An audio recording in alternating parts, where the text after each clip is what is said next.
본당 신부가 수단을 입고 지나가면서 장을 옮기는 우리 직원 귀 뒤에 대고 구질구질하게 저런 거 싸들고 다닌다고 혼잣말을 하더랍니다.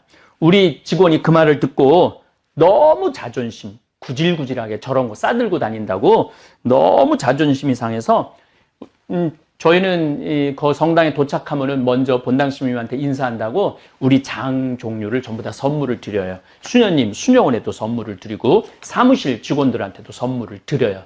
근데 우리 직원이 옮기다가 너무 화가 나갖고 사정을 해갖고 다시 찾아오고 싶을 정도로 자존심이 상했다고 그럽니다. 이제 지금 기업의 0.3%가 우리나라 총이익의 50%를 갖고 있대요. 그러면 그 0.3% 되는 대기업가들이 다 가난한 사람을 위해서, 나라를 위해서 세금을 내놔야 돼요. 이 시대는 이제 로봇가 자리 다 뺏어가고 사이버 인간이 다 뺏어가고 우리는 어떻게 살아, 인간은? 그래서 이 정치가 중요한 거예요, 21세기는. 그래서 그런 사람들 다 뺏어서 직장 생활 못하는 사람들한테 기초생활급 줘야 돼. 또 직장 생활 안 하는 사람들은 사람이 일을 안 하면은요 행복하지 않은 거예요. 일을 안 하면. 여기 계신 분들 혹시 불면증 걸리신 분들 있죠? 제가 불면증 치료법 알려드릴게요. 어떻게 하면 잠을 잘 오느냐면 아침 6시에 일어나. 그래갖고 아침 기도해. 아침 기도, 부모를 위한 기도, 나라를 위한 기도, 자녀를 위한 기도 다 해. 그리고 정성스럽게 이불 개고 세수, 머리도 다 드라이기 쓰지 말고 수건으로 다 말려, 머리도. 그리고 밥 정성스럽고 해 먹고, 목욕탕도 가갖고 묵직이도 5단 있는 힘 땀 다 빼고, 그리고 발차기도 하고 목욕탕 안에서 제일 좋은 거라는 거예요.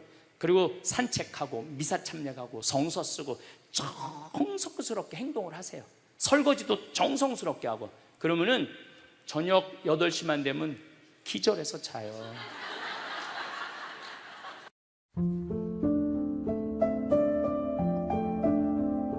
오늘의 영상은 신부님이 하셨던 명강의를 소개시켜드리고 황창현 신부님의 최신 강의와 근황을 알려드리려고 합니다. 또 마지막에 강의를 듣고 저의 생각과 여러분들의 댓글을 통한 생각을 나누는 시간이 있으니 함께 해주시길 바랍니다.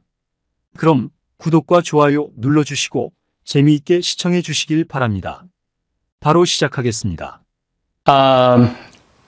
어제 제가 한 강의, 많은 분들이 조용히 죽인다.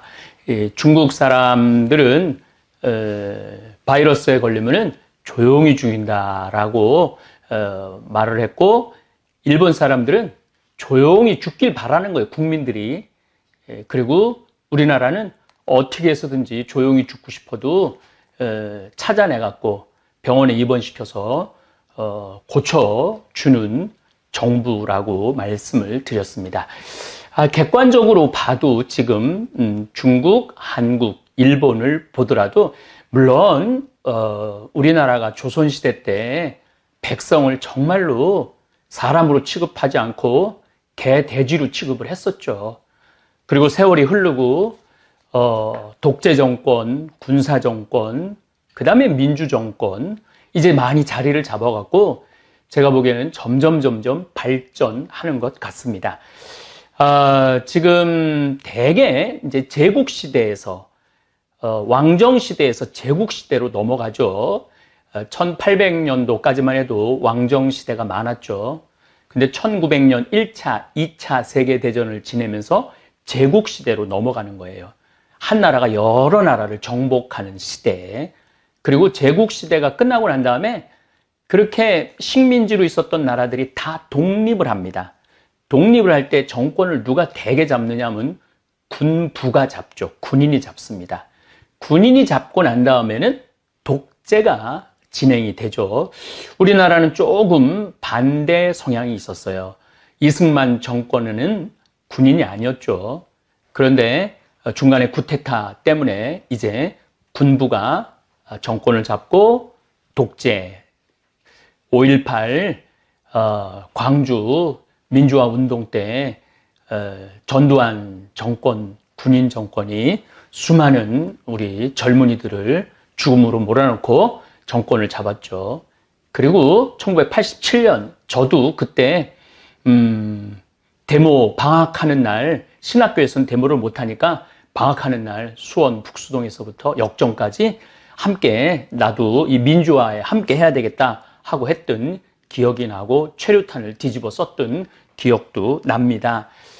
그럼에도 불구하고 우리가 좀 성숙하지 못하고 무르익지 못했죠. 근데 점점 민주화 또 민주 정권이 생기면서 굉장히 좋은 방향으로 발전하고 있습니다. 그 얘기까지 어저께 제가 이 바이러스의 문제에 대해서 이야기할 때 말씀을 드린 것입니다. 어제 제가 강의하면서 제가 이제 댓글을 많이 본다고 말씀을 드렸어요. 맞아요. 빅토리아 여왕이 아니고 엘리자베스 2세죠. 제 나이 정도 되면은 말하다가도 깜빡깜빡 할 때가 많아요. 더욱이 뭐 1시간, 2시간 이렇게 강의할 때 생각 안 날 때도 사실 많습니다. 그래서 참 하나 외우면 2개 까먹고 2개 외우면 4개 까먹는 것 같습니다. 정정하겠습니다. 엘리자베스 2세 1926년에 태어났죠. 그러니까 나이로 따지면은 지금 거의 95살 된 여왕이 영국의 국왕으로 지금 있습니다.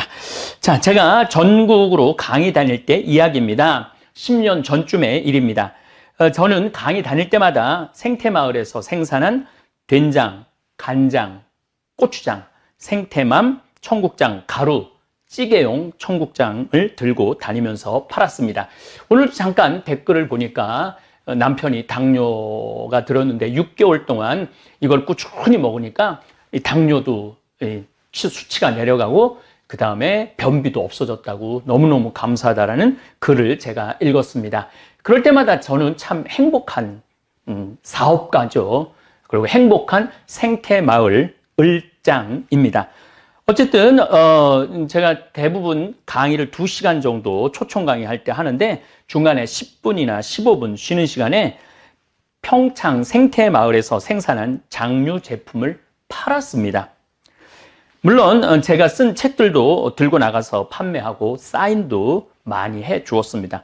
그 덕에 사실은 보통 저자들보다도 책을 훨씬 많이 팔았죠. 엄청나게 대충 총 한 100만 권 정도 팔은 것 같아요. 이제까지 제가 쓴 책을. 작가로서는 정말 말도 할 수 없는 큰 기쁨의 그러한 작가죠. 저는 참 사제이기 때문에 유리한 부분이 참 많습니다. 한마디로 장돌배기 같은 장돌배기죠. 같은 삶을 15년 정도 산 것 같습니다. 저는 이 장돌배기라고도 하죠. 단어를 참 좋아합니다. 장돌림. 장마당마다 이렇게 돌아가면서 물건을 파는 장돌배기, 5일 장마다 장을 돌면서 물건을 파는 사람입니다. 지금도 평창은 5일 10일장, 5일 10일장은 5일, 10일, 15일, 20일, 25일, 30일 이렇게 오늘 우리 평창 장 서는 날이에요. 오늘 좀 장 보러 나갔어야 되는데 읍내로 뭐 하루 종일 강의 준비한다고 뭐 책상에서 움직이질 못해갖고 다음 이제 5일을 더 기다려서 우리가 상추 모종도 좀 사야 되고 쑥간 모종도 좀 사야 되는데 어쨌든 대화, 저 위에는 대화는 4일 9일장입니다. 그러니까 4일, 9일, 14일, 19일, 24일, 29일 이렇게 장이 서죠. 봉평장은 2일, 7일장입니다. 2일, 7일, 12일, 17일, 20일, 27일 이렇게 장이 서죠. 그러면서 이렇게 장돌뱅이들은 이제 하루하루 날짜가 되니까 대개 다 20km 거리예요.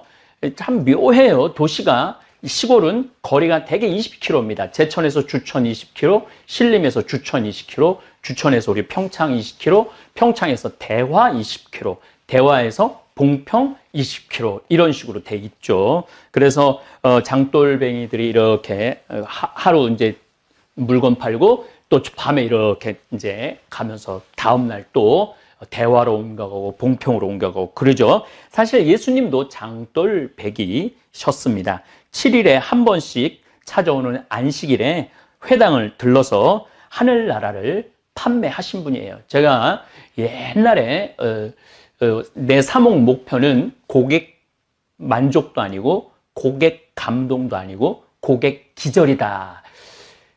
저는 우리 많은 교우들한테 하늘나라를 파는 영업사원이라고 생각을 해요. 하늘나라가 좋으니까 사시라고.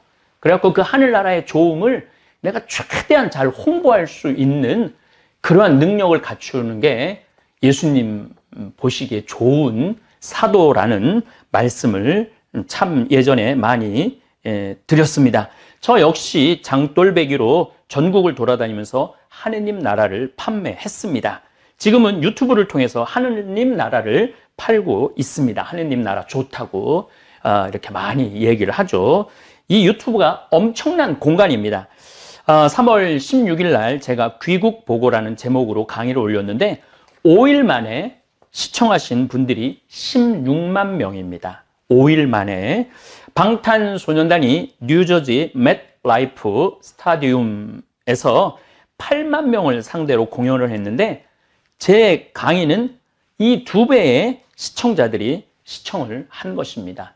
그러니까 이렇게 제 이 거실에서 제 조그만 내 비밀의 공간, 내 정원에서 이렇게 찍지만은 이 시청하는 분들은 맨라이프 스타디움에서 그 어마어마한 사람들이 모여서 지금 각자 방에서 전 세계에서 시청을 하고 있는 것이죠. 그렇기 때문에 저는 이 유튜브 공간이 이제는 복음을 전할 수 있는 기가 막힌 소통의 공간이라는 생각을 해서 하루 종일 책상에 앉아서 자료 정리하고 또 묵상하고 어떻게 하면은 이 시대의 흐름을 또 하느님의 뜻을 전할까 참 많은 고민을 하고 공부를 합니다. 이제 시대는 바뀌어서 장돌배기로 이 장 저장을 떠돌아다니지 않아도 생각을 함께 공유할 수 있는 기가 막힌 시대가 왔죠. 스마트폰, 그 스마트폰이 연 또 다른 세상이기도 합니다. 이효석 선생님께서 쓰신 메밀꽃 필 무렵을 읽어보면 장돌배기의 삶을 참 잘 그려놓은 이야기입니다. 그런데 이 메밀꽃 필 무렵과 우리 평창 성필리포 생태마을의 관계는 특별합니다. 소설 속의 허생원은 평창장, 대화장, 봉평장, 이제 마지막으로 장평장으로 떠난다는 얘기가 나옵니다. 평창에서 만난 동이라는 젊은이는 제천에서 태어났다고 그러죠. 우연하게 평창장에서 만나 동행을 시작하게 됩니다. 그런데 이 동이는 제천에서 태어납니다. 다시 말해서 제천에서 평창까지 오는 데는 반드시 지금 성필리포 이 자리를 지나야 합니다. 무슨 얘기냐면은 제천에서 주천, 주천에서 판운으로 넘어와서 이제 강 따라 쭉 오는 거죠. 판운에서 이곳에 딱 도착을 하면은 여기에서는 길이 없어요. 이 나루터를 건너가야 돼요. 그래서 요 건너편에 비석이 있어요. 100년 전 나루터라고 써 있어요. 그래서 요 건너편에는 나루터입니다. 그리고 요 자리는 바로 요 자리예요. 요 자리는 뭐가 있었느냐면 주막이 있었어요. 주막이. 이건 제 생각에는 500년 전에도 요 자리가 주막이 있었고 100년 전에도 이 자리가 주막이 있었을 것입니다. 바로 이 자리에 제가 생태마을을 꾸미고 살고 있죠. 우리 이효석 선생님께서는 진부에서 태어났어요. 하진불이라는 곳에서 태어나셨고 또 진부리에 묻히시죠. 1973년 영동고속도로 공사 때 그때는 평창 분들이 봉평이나 진부에 계신 분들이 여기에 얘기를 했다고 그래요. 그 자손들이 우리 아버지 이제 영동고속도로 때문에 묘가 옮겨야 되니까 어떻게 여기서 할 수 없느냐고. 그때는 1973년도에는 문학가가 얼마나 위대한 사람인지 몰랐던 거예요. 그래갖고 봉평에다 모시지 못했죠. 파주 공원묘원으로 지금 가 계세요. 이효석 선생님 묘는 거기 있습니다. 참 기가 막히죠. 우리가 봉평 메밀꽃 축제를 9월 달에 보통 하는데 한 100만 명 정도 모인다고 그래요. 100만 명 정도. 무슨 경제적인 효과의 문제가 아니라 사람들은 이 문학에 대한 그리움이 있어요. 만약에 이효석 선생님의 묘가 그 물레방아 옆에 있었다면 제가 보기에는 100만 명이 오는 게 아니라 300만 명, 500만 명이 올 겁니다. 그런데 그 문학가의 그 귀중함을, 그러니까 예술의 귀중함을 그때 시대 때는 몰랐던 것이죠. 어쨌든 평창초등학교를 6년을 이효석 선생님이 다니셨어요. 그렇기 때문에 이효석 선생님은 제천, 주천, 평창, 대화, 제가 이제 그 메밀꽃 필 무렵의 길을 말씀을 드리는 거예요. 대화, 그 다음에 그 유명한 봉평, 물레방앗간에서 하룻밤에 만난 그 여인과 사랑에 나누는 그러한 얘기죠. 그래서 이 자리가 이효석 선생님이 이 자리를 분명히 알고 우리 생태마을을 분명히 알고 계셨던 것이죠. 그래서 저는 그런 그 연계성을 갖고 있으면서 이곳은 많은 사람들이 쉬었다 갔던 장소예요. 그렇기 때문에 성필리포 생태마을 피정의 집, 온 세상을 떠돌아다니는 나그네들이 이곳에 와서 쉬고 가는 그런 기가 막힌 공간으로 재탄생했죠.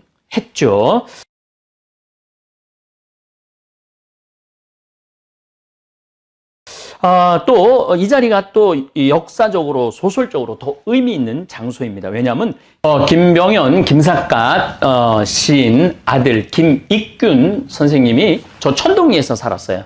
거기서 뭐를 했냐면 서당을 했어요. 서당, 훈장님을 하셨죠. 그런데 항상 여기 섭다리가 여기 있었는데 항상 건너왔고 바로 이 자리에 주막이 있었기 때문에 이 자리에서 그렇게 술 마시기를 좋아했대요. 그래요. 아마 아버지의 영향을 참 많이 받은 것 같아요. 김익균 선생님은 태어나서 아버지를 딱 3번 만났다고 그래요. 딱 3번 만나고 마지막에 전주에서 만났을 때 제발 이제 집으로 가자고. 집이라고 그러는 건 바로 이 천동리예요. 천동리. 바로 우리 강 건너 천동리로 가자고 그러는데 아버지가 알았다고 그러고 나 좀 뒤 좀 보겠다고 그러고 갔는데 기다렸는데 안 나타나셔갖고 들어가 보니까 삿갓을 벗어놓고 떠난 거예요. 그게 마지막 만남이었어요. 그런데 이게 조금 이제 여러 가지 설이 좀 있는데 우리 평창 쪽에서는 김익균 선생님이 하루는 아버지 죽었다는 소식을 듣고 가갖고 이렇게 그 증언이 있어요. 여기는 지씨 동네예요. 그 지씨 동네인데 지씨성을 가진 분들의 집장촌이죠. 하루는 어디를 아버지 모시러 간다고 그래갖고 이렇게 함에다가 이렇게 그러니까 이제 화장을 해갖고 와갖고 여기다 묻었다고 그래요. 지금은 영월 김삿갓 그 묘가 거기 있다고 그러는데 이 지역의 사람들의 증언을 들어보면은 묻어갖고 항상 아버지한테 벌초도 하고 아버지를 잘 모셨다고 이 지역 사람들은 그런 증언들을 하고 있어요. 어쨌든 그 김익균 선생님은 요 자리가 이 주막 자리였기 때문에 항상 여기 섭다리를 건너와갖고 여기서 술 마시는 걸 참 좋아했다고 그래요. 근데 한 겨울에 술을 너무 마셔갖고 섭다리를 건너다가 떨어져요. 그래갖고 다리에 떨어져서 죽어요. 그 같이 가던 친구가 이 상투를 풀어갖고 섭다리 거기 그 기둥에 묶어놓고 사람을 부르러 갔다 와 보니까 죽었다고 그럽니다. 그래서 김익균 선생님의 묘는 여기 있습니다, 지금. 그리고 이 자리가 제가 20년 전에 왔을 때도 이 자리가 주막은 아니고 뭐 식사도 하지만은 술도 파는 자리로 제가 그 집에서 한 2년, 3년 살았어요. 그리고 이제 이렇게 지은 거죠. 그래서 이 자리가 참 문학적으로 또 어떻게 보면은 우리나라의 그 멋있는 두 분 선생님의 추억이 깃들어 있는 장소이기도 합니다. 그래서 저는 우리 성필리포 생태마을 이 자체가 참 의미 있는 그리고 그래서 많은 에너지가 나오는 것 같아요. 많은 일을 할 수 있고, 정말 아프리카 잠비아의 1000만평, 우리 김종용 신부님이 이제 아마 오늘, 내일, 케냐에서 만약에 못 들어가면은, 케냐에 우리 선교 센터가 있기 때문에 거기 좀 머무르다가 아마 잠비아로 들어가서 계속 일을 할 거라고 생각합니다. 이제는 더 이상 외부 강의를 제가 다니지 않기 때문에, 장돌뱅이 이 삶을 살았던 것이 아련한 추억으로 남아 있습니다. 장돌뱅이 삶을 살다 보니 별별 일을 다 겪었습니다. 한 번은 아주 잘 사는 본당에 강의 요청이 있어서 저는 어김없이 된장, 간장, 고추장, 생태맘, 청국장, 가루, 찌개용 청국장을 바리바리 싸들고 물론 강의도 갔지만은 우리가 생산하는 장류를 들고 갔습니다.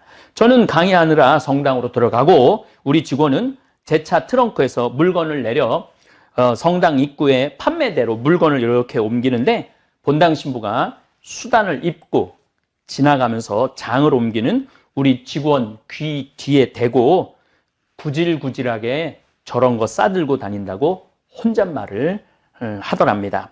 우리 직원이 그 말을 듣고 너무 자존심, 구질구질하게 저런 거 싸들고 다닌다고 너무 자존심이 상해서 저희는 그 성당에 도착하면은 먼저 본당 신부님한테 인사한다고 우리 장 종류를 전부 다 선물을 드려요. 수녀님, 수녀원에도 선물을 드리고 사무실 직원들한테도 선물을 드려요. 근데 우리 직원이 옮기다가 너무 화가 나갖고 사정을 해갖고 다시 찾아오고 싶을 정도로 자존심이 상했다고 그럽니다. 보통 제가 강의 밤 10시에 끝나고 교우들과 사진 찍고 책 사인해주고 우리 직원은 팔다 남은 물건을 다시 바리바리 싸서 차 트렁크에 넣고 생태마을에 들어오는 시간은 새벽 1시쯤 됩니다. 그런데 들어오면서 직원이 그러더라고요. 오늘 신부님, 거기 본당 신부님한테 구질구질하게 저런 거 싸들고 다닌다는 얘기 들었다고 너무너무 화가 난다고. 근데 저는 자존심 하나도 안 상했어요. 화도 안 났어요. 왜냐하면 나는 장돌뱅이니까 별소리를 다 들을 수 있죠. 그런 게 자존심 상한다면은 고고하게 살아갈 수 있죠. 고고하고 배고프고 그리고 또 한편으로는 맨날 다른 사람한테 손 벌리겠죠. 나 좀 환경운동하는데 도와달라고. 근데 저는 제가 지금 물론 저를 후원해주는 분 오늘도 누가 신학교 지라고 1,000,000원 보냈더라고요. 그렇게 돈을 보내도 저희들은 거기다가 손을 절대 안 댑니다. 우리 직원들 지금 40명 월급 주는데 그거 손 안 돼요. 우리가 된장, 간장, 고추장, 청국장 판매한 걸로 우리 직원들은 당당하게 월급 받아가죠. 구질구질하게 우리가 사는 게 아니고 당당하게 살아가고 있죠. 내 손으로 일을 하기 때문입니다. 노동은 신성한 것입니다. 피땀 흘려 내가 지은 수확한 작물, 또 내가 직접 매주 띄워 만든 된장, 간장, 고추장, 또 내 손으로 띄워온 청국장을 들고 다니면서 판매할 때 저는 제 자신이 구질구질하다고 생각해 본 적 한 번도 없습니다. 오히려 아주 자랑스럽고 당당합니다. 아마 오늘 이 시간에 시장에서 또 노동 현장에서 또 공장에서 피땀 흘려 성실하게 일하시는 모든 분들, 본인이 구질구질하다고 생각하시는 분들이 있다면 더 이상 그렇게 생각하지 않으셔도 됩니다. 정말 구질구질하게 사는 사람은 피땀 흘려 노동하지 않고 다른 사람 등쳐먹고 사기치는 사람들입니다. 우리 직원들은 손가락에 부을 정도로 열심히 일을 합니다. 그리고 정말로 어깨가 아프고 그럴 정도로 매일매일 하느님 보시기에 참 좋은 모습으로 열심히 일하고 또 거기에 합당하다고 이야기하기는 제가 함부로 그렇게 말씀드릴 자신은 없지만은 제가 CEO 4제이기도 하지만은 생태마을 운영하는 을장 CEO로서 해줄 수 있는 한 최대한 해주려고 저는 노력을 합니다. 그래서 우리 기본급이 아마 정부에서 지정한 기본급이 한 180만 원 정도 되는데 우리는 초봉이 거기에 한 50만 원 더 높아요. 그래서 최대한 잘해주고 싶고 긍지, 자긍심 가지라고 항상 제가 말씀을 우리 직원들한테 이야기를 하죠. 절대 내가 된장, 간장, 고추장 들고 다니는 거 구질구질한 거 아니에요. 만약에 마음에 안 들면 안 사면 되는 거고 또 뭐 가끔은 아예 못 갖고 오게 할 때도 있어요. 그야말로 허탕 칠 때가 있죠. 그럴 때는 저는 또 강의 또 뭐 즐겁게 하고 그렇게 이렇게 세월 흘러서 20년의 시간이 지났습니다. 요즘 바이러스 때문에 많은 중소업자들 또 소상인들 참 힘들어 하죠. 정말 왜냐하면 제가 남들이 보기에 구질구질하게 그런 거 들고 다니면서 저는 뭐 당당하게 했지만은 그렇게 하루하루 싸가는 거죠. 실력도 싸가고, 신뢰도 싸가고, 유통 시스템도 싸가고, 그렇게, 이렇게 시간을 지금까지 와서, 우리 생태마을은 사실은 지금 2달을 전혀 문을 닫고, 피정 손님, 이효석 선생님도 여기를, 길을 아시고, 소설의 한 장소로 이야기를 했고, 김삿갓, 김병현 아들 김익균 선생도 이곳에 와갖고 막걸리 한 잔을 했던 이 자리에서 우린 정말 행복한 시간을 보내고 있습니다. 사실 또 욕심도 없어요. 여기서 제가 떼돈을 벌고 싶은 생각도 없어요. 그저 우리 농민들 콩 수매해서 그거 건강하게 해서 우리 국민들한테 건강한 먹을거리 제공한다라는 그러한 당당함, 자신감이 있습니다. 그래서 그 구질구질하다는 그 말 제가 이렇게 들으면서 묵상을 참 많이 해요. 내가 구질구질하냐, 당당하냐. 근데 자기가 하는 일에 소신을 갖고 산다면은 뭐 그런 얘기 별로 중요하지 않다고 생각을 합니다. 사도 바울은 말합니다. 데살로니가 전서 4장 11절에 이렇게 말합니다. 우리가 여러분에게 지시하는 대로 조용히 살도록 힘쓰며, 전 진짜 요즘 조용히 살고 있죠. 조용하지만 결코 조용하지도 않고 또 유튜브 때문에 자기 일에 전념하고 자기 손으로 제 일을 하십시오. 자기 손으로 제 일을 하라고 그러죠. 그러면 바깥 사람들에게 품위 있게 처신할 수 있습니다. 내 손으로 돈을 벌면은요, 바깥 사람한테 자신 있게 처신할 수 있어요. 근데 내가 내 손으로 돈을 벌지 못하면은 사람이 비굴해져요. 비굴해지고 제가 여기서 수많은 사람들을 만나 보지만은, 정말 매일 자기 일에 성실한 사람들은 여기 와서 당당해요. 그런데 뭔가 좀 숟가락을 얹으려고 그러는 그런 분들이 있어요. 그런 분들은 정말 약간 좀 자신감이 없어 보이는 그런 면도 있습니다. 근데 사도 바울은 이거 너무 정확하게 알고 있죠. 자기 손으로 제 일을 하십시오. 그러면 바깥 사람들에게 품위 있게 처신할 수 있고 아무에게도 신세를 지는 일이 없을 것입니다. 맞아요. 제가 2000년에 여기 들어왔는데, 우리가 먹을 거리를 만들어 놓지 않았다면, 우리가 살 거리를 준비해 놓지 않았다면 지금 아마 굉장히 비굴한 상태로 있었을 거예요. 그런데 누가 뭐라 그래도 정말 무소의 뿔처럼 뚜벅뚜벅 이렇게 걸어왔기 때문에 지금도 참 이런 어려운 상황 속에서도 우리 모든 요즘 우리 직원들 신났어요. 왜 신났느냐 하면은 이 피정 식단은 늘 똑같죠. 그분들은 처음이지만 우리 직원들은 매일 그 피정 식단을 먹으니까 참 밥 먹는 게 참 힘들었는데, 요즘은 피정객이 안 오니까 아주 뭐 주방에서 온갖 오늘은 뭐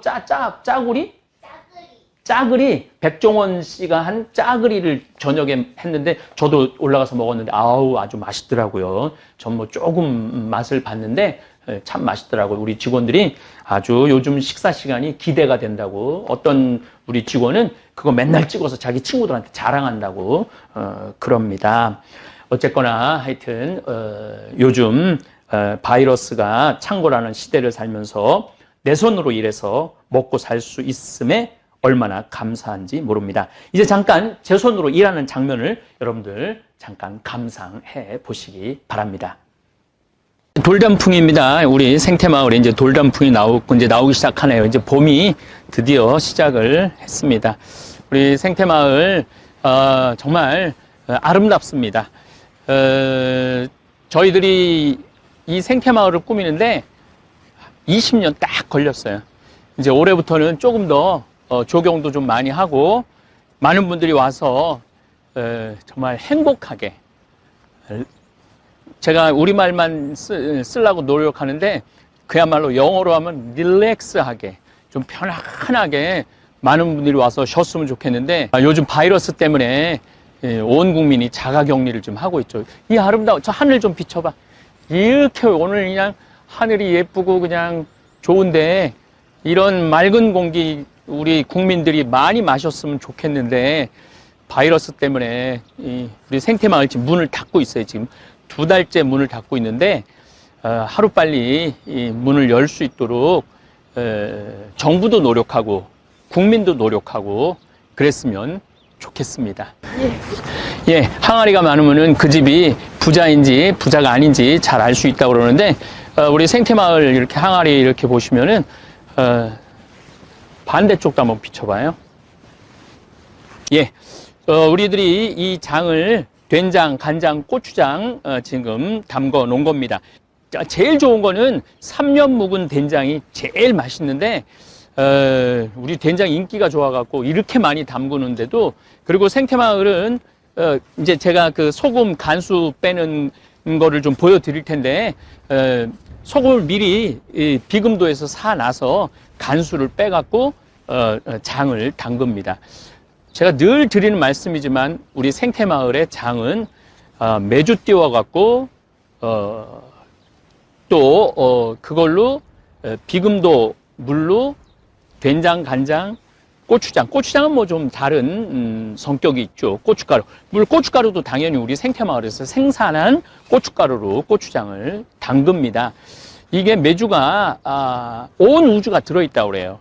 이게 메주가 왜 이 온 우주가 담을 수 있느냐 하면은 이 콩을 삶을 때 불로 삶잖아요. 벌써 불 들어갔죠?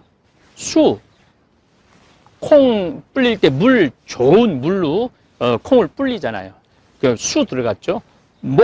나무는 우리들이 나무로 불을 뗄 때 그 나무도 들어가죠. 그 다음에 쇠솥에다가 삶죠. 그 다음에 흙에다가 황토에다가 띄우죠. 그래서 이렇게 메주를 이렇게 만드는 그 과정이 우주를 담는 과정이라고 그래요. 우주를 담는 과정. 그래서 우리는 그냥 단순히 메주를 먹는 게 아니라 우주를 먹는 거죠. 우주. 이게 참 제가 선생님한테 좀 더 자세히 해서 나중에 좀 자료를 여러분들한테 이렇게 띄울 건데 이 콩이 천지인 하늘과 땅과 사람이 다 들어있다고 그래요. 이 콩 안에. 그래서 그 콩 백태 안에 보면은 그 천지인의 모습이 다 들어있다고 그래요.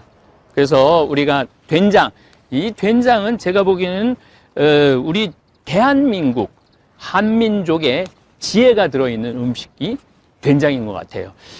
생태마을 된장은 그래서 짭니다. 왜 짜냐 하면은 다른 방부제를 넣을 수 없기 때문에 방부의 역할은 소금으로밖에 못해요. 저는 너희는 세상의 빛과 소금이다라는 말씀을 예수님이 2000년 전에 하셨죠. 소금. 2000년 전에 예수님께서 소금이 얼마나 중요한지 아셨던 거예요.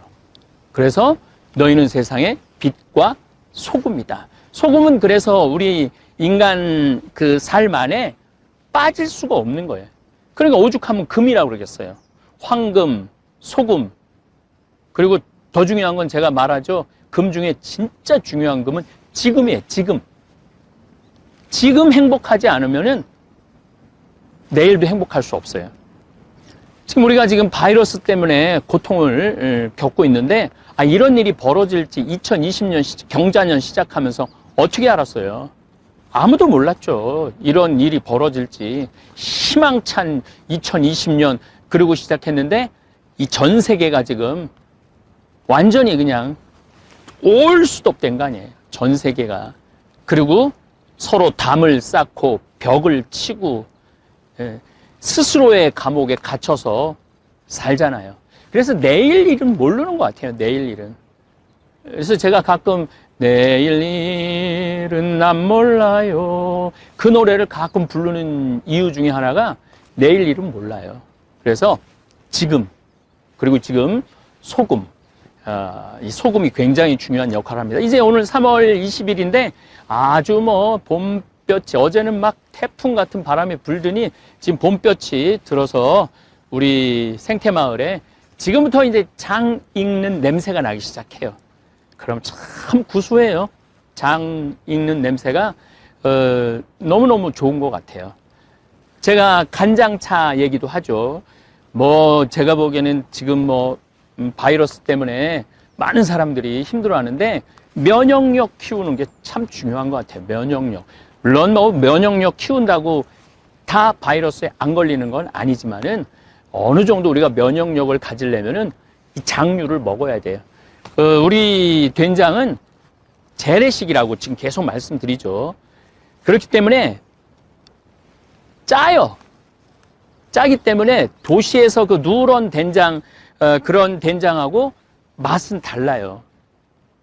조금만 넣어서 그냥 끓이시면은 된장국이든 된장찌개든 된장찌개도 조금만 넣어서 끓이시면 돼. 많이 필요 없어요. 워낙 이 안에 좋은 균들이 아주 집합되어 있기 때문에 저희들이 지금 여러분들한테 된장을 한번 보여드리도록 하겠습니다. 한번 팀장님 한번 열어보세요.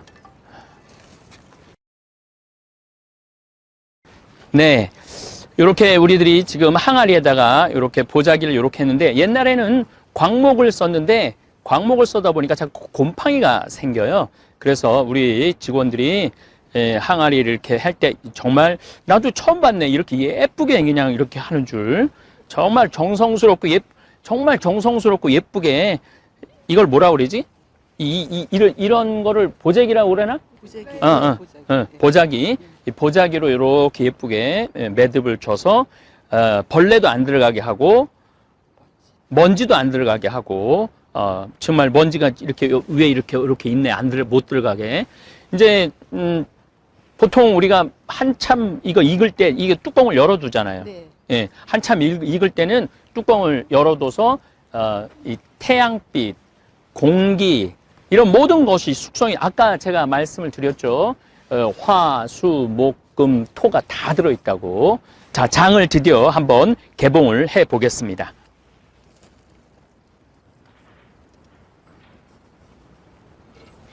저기 먼지가 확실히 뭐 이렇게 많이 있네. 예. 자. 진짜 냄새 좋으네. 여기 지금 태양으로 저렇게 아주 냄새가 정말 구수한 냄새가 납니다. 요거를 우리가 저기 택배로 보낼 때 요건 싹 걷는 거죠? 네. 예. 택배로 보낼 때는 위에 장은 전부 다 걷어 버리는 겁니다.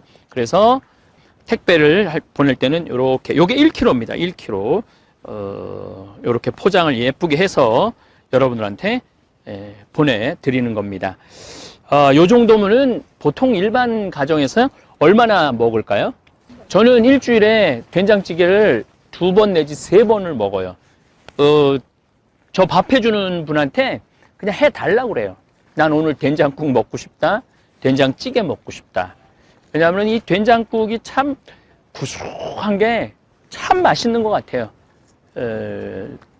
그래서 여러분들 제가 오늘 이렇게 이제 특별히 오늘 3월 20일 날 우리 이제 이 생태마을 돌아가는 거 뭐 지금 자가격리들 하시니까 답답하잖아요.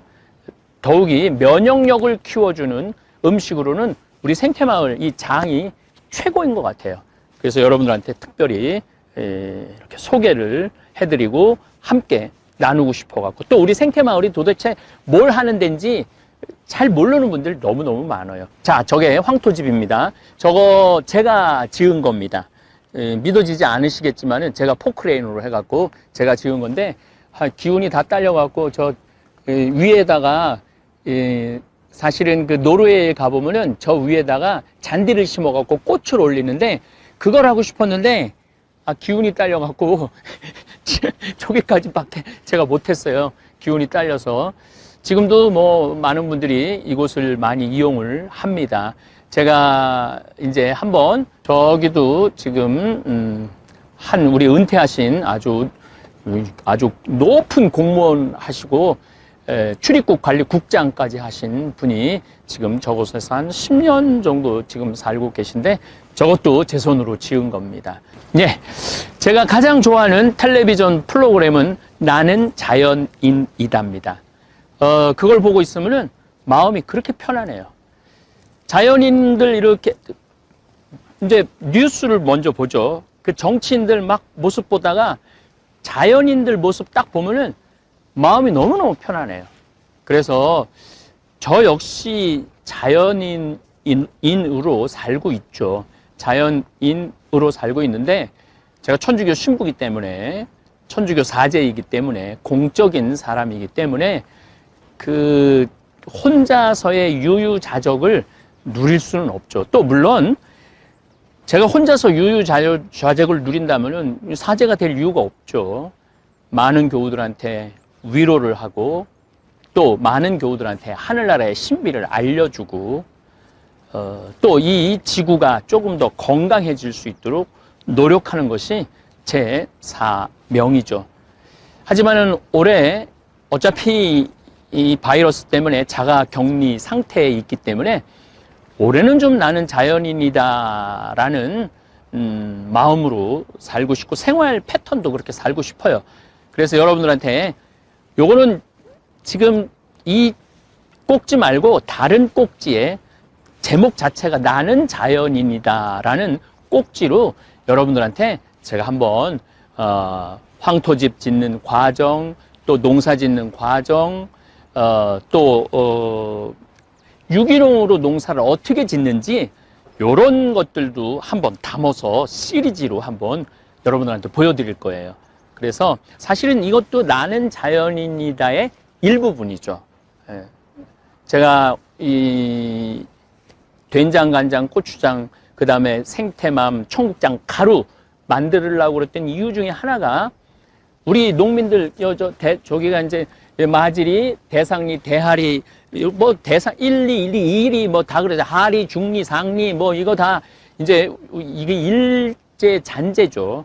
일제 잔재, 북리, 남리 뭐 이런 것들도 다 일제 잔재의 언어들이에요. 그래서 요즘은 뭐 김삿간면 뭐 아주 좋은 이름들로 바꿔가고 있고 제가 굉장히 기분이 좋아요.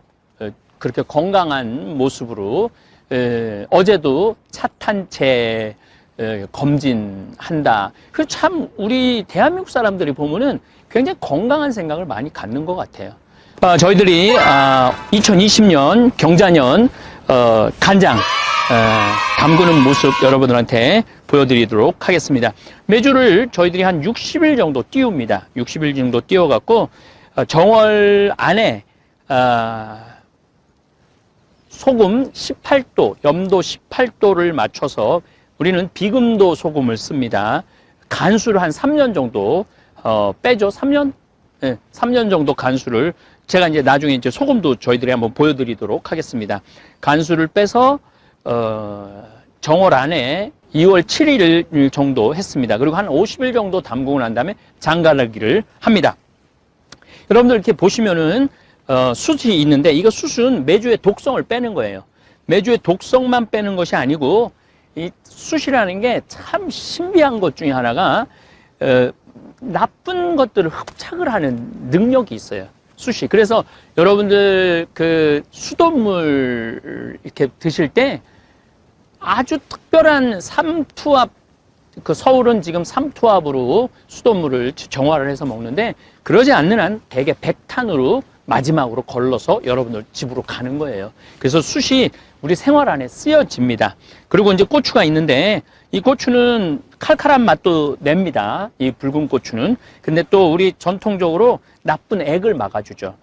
제가 말씀드렸죠. 그냥 간장, 메주, 그냥 이게 그냥 화학 제품으로 하는 게 아니라 우주를 담는 거예요. 화수, 목금, 토. 우주를 담고 천지, 인을 담는 거예요. 그 기운을 담는 거죠. 그래서 여기다 새끼줄을 이렇게 치는 이유 중에 하나도 그 액을 막는 거예요. 새끼줄 많이 치죠, 여러분들. 그 금줄 할 때, 애기 태어날 때 새끼줄 하죠.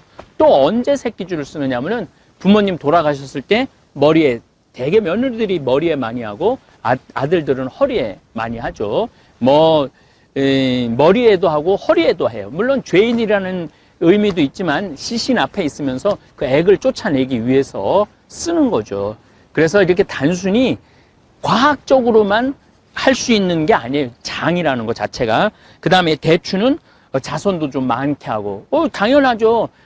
건강한 간장으로 음식을 해 먹으면은 자손이 많이 생기죠. 요즘 불임이 자꾸 생기는 이유 중에 하나도 된장간장 고추장을 안 먹고 인스턴트 음식만 먹기 때문에 젊은 여자 아이들이 자궁에 문제가 생기는 거예요. 그래서 예전에 제가 한참 말씀드렸지만은 자궁에 임신을 할 수 있는 지수가 있어요. 근데 많은 경우 여자아이들은 임신할 수 있는 지수가 다 안 되는 경우가 많아요. 그래서 요즘 그렇게 결혼을 해도 애가 없는 이유 중에 하나가 이 장을 안 먹어서 그래요. 된장, 간장, 고추장으로 만든 된장찌개라든지 된장국이라든지 이런 것들. 그래서 제가 이런 생태마을을 운영하면서 이런 것에 대해서 사실 굉장히 확신이 있어요. 확신이. 내가 한번 정말 잘 사는 본당에 강문 때 계속 오늘 말씀드리지만 구질구질하다고 그렇게 표현했는데 이게 어떻게 구질구질해요? 이게 온 우주의 신비를 담은 거고 우리 이 국민의 건강을 또 우리 유튜브 구독자들 우리 되살림 회원들 건강을 책임지는 건데 그래서 저는 뚜벅뚜벅 이제까지 걸어왔어요. 20년 동안 뚜벅뚜벅 걸어왔고 또 앞으로도 뚜벅뚜벅 걸어갈 거고 누가 뭐라 그래도 저는 제가 하는 일에 확신이 있고 자부심이 있어요. 제가 하는 일에. 그리고 이런 기가 막힌 여러분들 원래 장은 이게 굉장히 신성한 거기 때문에 막 아무데나 이렇게 펼쳐져서는 안 돼요. 그래서 우리가 돌담으로 전부 다 쌓고 기와로 전부 다 둘러놓은 거예요. 기와로 둘러놓고 그 안에 장을 보관을 하는 거죠. 그래서 가장 결례가 뭐냐 하면은 남의 집 장독 열어보는 거. 그게 가장 큰 결례예요. 더욱이 남의 집 장독 열어보는 것도 결례지만 손가락으로 찍어 먹는 거. 이거는 말할 수 없는 결례죠. 왜냐하면은 그 장을 담그는 거는 그 장을 담그는 사람의 소양도 있는 거예요. 어떤 마음으로 이 장을 담그느냐. 또 이 장하고 그 집 며느리하고 이게 잘 맞아야지 장맛이 나는 거지. 이 맞지 않으면 또 장맛이 확 안 나는 경우도 참 많습니다. 한번 나는 이 장을 너무너무 좋아하는 사람이니까 한번 지금 이제 장가를 내면은 이제 보름 후에 이제 할 건데 제가 미리 조금 맛을 보도록 하겠습니다.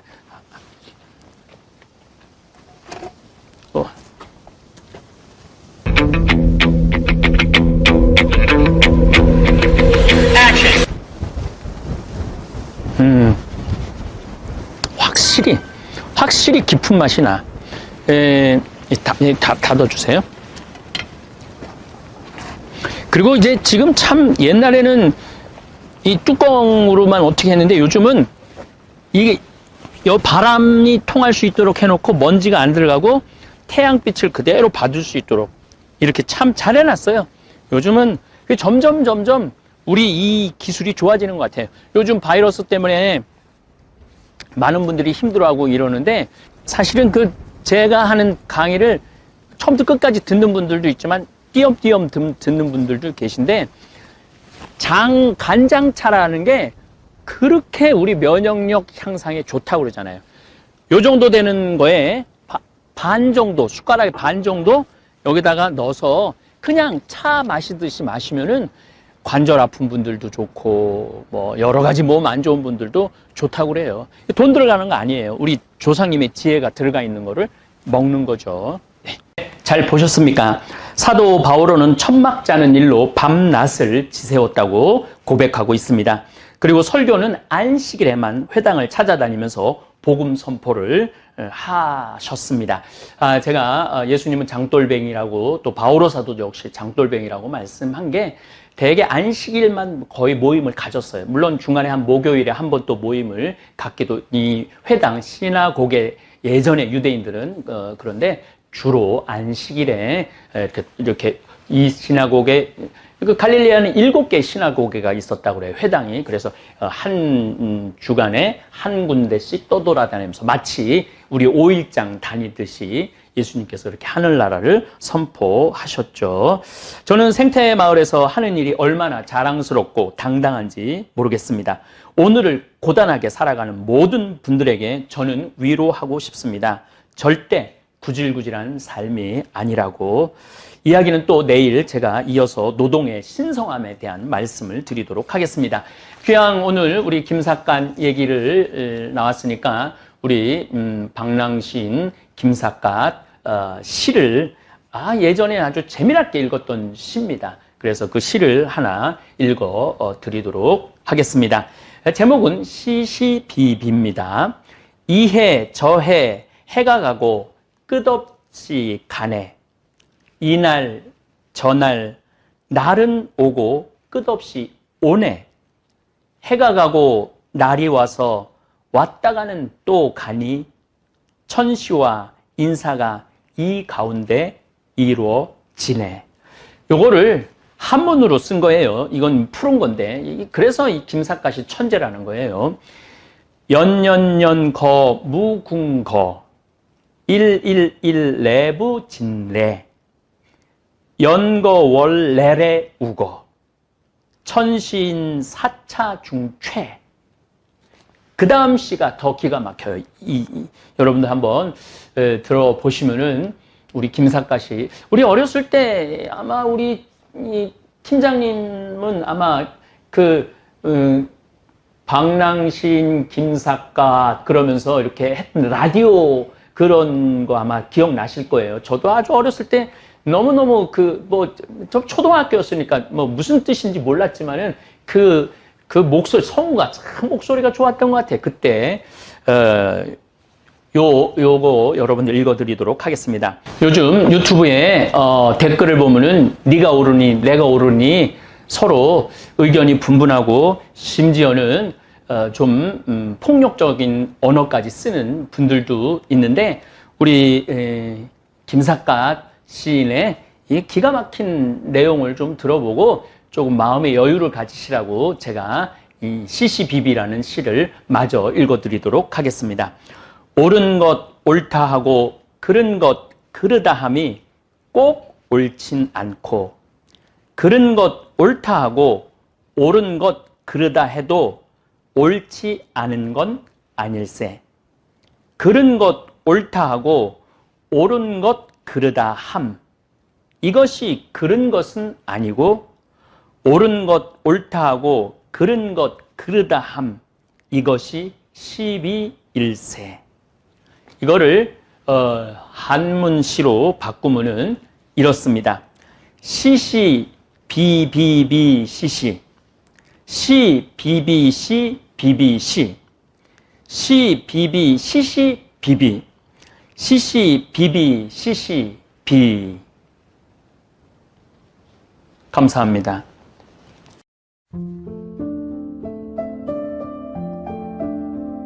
교수님, 네, 제가 지금 변화의 도전이라는 주제로 강의를 하고 있습니다.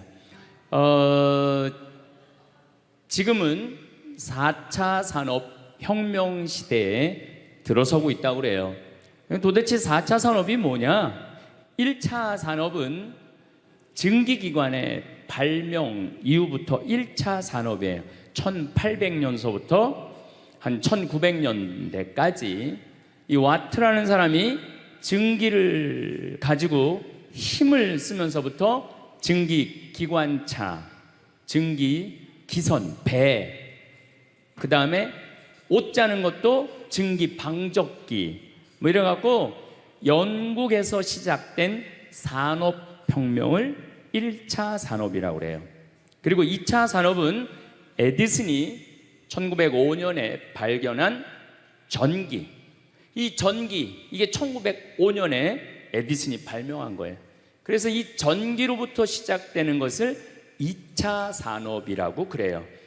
지금 우리는 이 전기의 혜택을 다 받고 살죠. 여러분들 전기 다리미, 그 다음에 세탁기, 냉장고, 텔레비전, 전기 아닌 게 하나도 없어요. 여기 계신 분들은 2차 산업의 혜택을 받고 사시는 분들이죠. 그런데 3차 산업은 컴퓨터, 인터넷, 특별히 스티브 잡스가 시작한 스마트폰, 이게 완전히 세상을 완전히 바꿔놓은 것 3차 산업이에요. 그러니까 여러분들은 1차 산업 때는 안 태어났지만은 2차 산업, 3차 산업은 누리고 사시는 분들이에요. 그런데 지금은 무슨 시대로 들어서느냐 하면 4차 산업 시대로 들어서고 있어요. 4차 산업이라는 건 뭐냐면은 인공지능, 로봇, DNA 조작, 이런 이게 완전히 새로운 세상이 펼쳐지고 있죠. 지금 1940년도에 태어나신 분들, 1940년에서 49년 사이에 태어나신 분들 손 들어보세요. 이분들이 제일 복잡한 세상 속에서 살아가는 거예요. 이게 너무 세상이 변하는 걸 다 누리고 살아가는 분들이 지금 1940년서부터 50년, 1950년, 60년에 태어난 분들이 2차 산업, 3차 산업, 심지어 4차 산업 시대까지 살고 있는 거예요. 1941년에 이제 내일 모레겠네요. 12월 8일 날 일본이 진주만을 습격을 해요. 그거를 여러분들은 무슨 전쟁으로 들었느냐면 대동아 전쟁으로 들었어요. 그거는 일본 입장이고, 일본이 대동아 전쟁이지 우리는 아무 상관없어요. 근데 우리는 대동아 전쟁에 내가 그때 고생했다고 그러는데 그건 일본의 속국의 입장이야. 그러니까 그 대동아 전쟁이라는 말 우리 쓰지 말아야 돼. 태평양 전쟁이겠지. 미국하고 일본하고 한 전쟁. 그 태평양 전쟁 속에서 태어나갖고 고생이란 고생은 다 한 분들이 지금 70대예요. 그 전쟁 끝나고 좀 나은 줄 알았더니 6.25가 또 터졌네. 그래갖고 또 피난 가고 또 일사후퇴 겪으면서 고통 겪고, 전쟁 끝나고 난 다음에는 우리나라가 아프리카에 있는 웬만한 나라들보다 못 살았어요. 아프리카에 있는 웬만한 나라보다 못 살았어. 전쟁 끝나고 난 다음에 정말로 허리띠 졸라 매가면서 잘 살아보자고, 우리도 한번 잘 살아보자고. 그래갖고 너무 가난한 나라에서 올해 우리가 3만 달러를 넘었을 거라고 그래요. 3만 달러를 넘었으면은 드디어 선진국에 들어서는 거예요. 가장 가난한 나라에서 선진국까지 변화를 여러분들은 경험하고 계신 거예요. 그러니까 여러분들은 너무나 혼란스러운 세상 속에서 이날 이때까지 헤쳐나오고 계신 거예요. 근데 문제는 이제 2020년부터 펼쳐질 4차 산업 시대, 이것까지 살아야 되니까 얼마나 복잡해. 이것까지 살아야 되니까 그냥 중간에 살다가 죽으면은 이 꼴 저 꼴 안 보고 그냥 좋은데, 안 죽으면서 지금 70대 후반 되신 분들 앞으로 보통 20년 정도 더 사실 거예요. 70년대 후반 되신 분들. 근데 60대 되신 분들은 120살까지 거의 살 거예요. 지금 60대 되신 분들은. 그리고 재수 없는 60대들은 200살까지 살 거예요. 200살까지. 재수 없는 60대들은. 그 이야기를 제가 오늘 하려고 그러는 거예요. 자, 제가 한 10년 전에 평화방송에 이런 강의를 했었어요. 아마 또 평화방송에서 계속 틀어주니까 그 내용이 나올 거예요. 10년 전에 한 얘기예요. 앞으로 2020년이 되기 시작하면은 인간은 세 종류로 나눠질 것이다. DNA 조작 인간, 이제 DNA를 조작할 수가 있어요. 우리가 눈을 밝게 할 수도 있고, 귀를 잘 들리게 할 수도 있고, 근육이 완전히 이 아놀드 슈왈거네처럼 근육이 막 이렇게 튀어나오게 할 수도 있어요. 운동 안 해도 DNA 조작 인간. 옛날에는 DNA를 한번 내가 DNA가 어떤지 검사하려고 그러면은 2억 내지 3억이 들었어. 그런데 지금은 내 DNA를 검사하는데 얼마면 검사할 수 있냐면 5만 원이면 검사할 수 있어요. 5만 원이면. 세상이 엄청 변한 거예요. 그래서 이제는 지금 태어나는 아이들은 이제 아파서 병원 가는 일은 거의 없을 거예요. 미리 병원에서 전화를 해요. 너 요때쯤 심장마비가 올 DNA가 있다. 와서 고쳐라. 그럼 DNA 조작만 하면 심장마비가 넘어가는 거예요. 그러니까 안젤리나 졸리라는 미국의 영화 배우가 있어요. 2010년에 유방을 잘랐어요. 왜냐하면 DNA 검사를 해보니까 언니도 그렇고 엄마도 그렇고 유방암이 있는 거야. 본인도 유방암에 걸릴 확률이 있는 거야. 그래서 유방을 자른 거예요. 그러니까 미리 병을 예방을 하는 시대가 오는 거예요. 그게 DNA 조작 인간이에요. 근데 우리 교회는 그런 걸 절대 허락하지 않죠. 절대 허락하지 않는데 절대 현대인들은 할 거라는 거예요.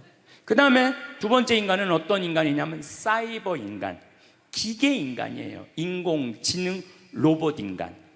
그래갖고 이 인공지능 로봇 인간이 나오면은 안 그래도 1940년서부터 지금까지 복잡다단한 세상을 살아왔는데 이제 로봇하고 같이 살게 되는 세상이 이제 곧 되는 거죠.